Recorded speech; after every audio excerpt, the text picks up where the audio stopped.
My primary public service project that I've worked on the last few years concerned academic freedom issues, not just within UALR, but within the entire University of Arkansas system. And so I've been very active in addressing the issues related to some rule changes that were proposed and ultimately adopted that concern academic freedom within the whole UA system. I have long believed in values of freedom of speech and open inquiry and open and robust debate. And I was concerned that these rule changes would inhibit that. Academic freedom is designed to promote freedom in research, freedom in teaching, so professors and students can investigate whatever they want and let their research take them in whichever direction it naturally leads them, not with some preconceived conclusion. And I was worried that these rule changes would inhibit that process, not just for me in the law, but for all faculty in all fields, and especially in controversial fields where there's really robust debates, like law, political science, other areas where there's a lot of controversy.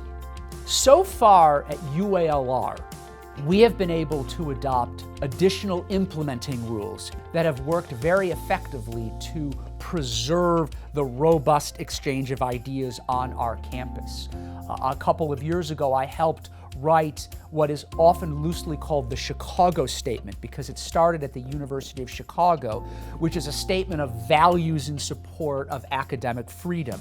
And the chancellor approved that after it went through the faculty senate. So we haven't seen as those types of issues yet at UA Little Rock, and I'm hoping that we don't see those issues, which is why I've been working so hard. Even after the system rules were passed, I've continued working on the campus rules with a number of my colleagues to help preserve a robust environment of academic freedom. So this has been going on since 2017, so we're up to 3.5 years now, and so I am hoping that this aspect of it is winding down. However, I've developed such an expertise in the issues that relate to it, because there are policy issues, issues of academic policy, and then legal issues.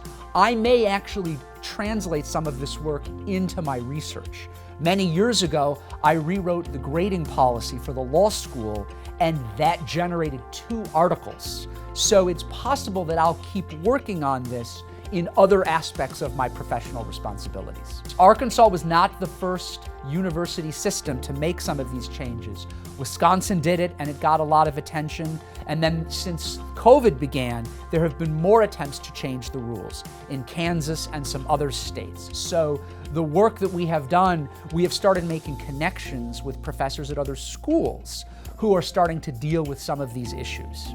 So anytime there's a lot of political turmoil in society, as there has been lately, you get more pressure on speech, on trying to censor ideas that we disagree with. And it's coming from both sides of the political spectrum. You've got pressure coming from the right and pressure coming from the left. Both sides are interested in boycotting people who they disagree with. You can think of what happened to Colin Kaepernick in the NFL. He decided to protest Black Lives Matter. He was blackballed. You get the same thing with people on the left who criticize those who aren't sufficiently appreciative of their ideas and want to censor them. So it's a problem on both sides, and one of the things I've enjoyed in my work is there's a colleague I've been working with very significantly on this, Rob Steinbuck at the law school, and we've worked on these things together. And I'm a liberal and he's a conservative. And so we're both committed to free speech, and we work together to beat back the pressure from the left and the right on open inquiry, academic freedom, the robust discussion of ideas.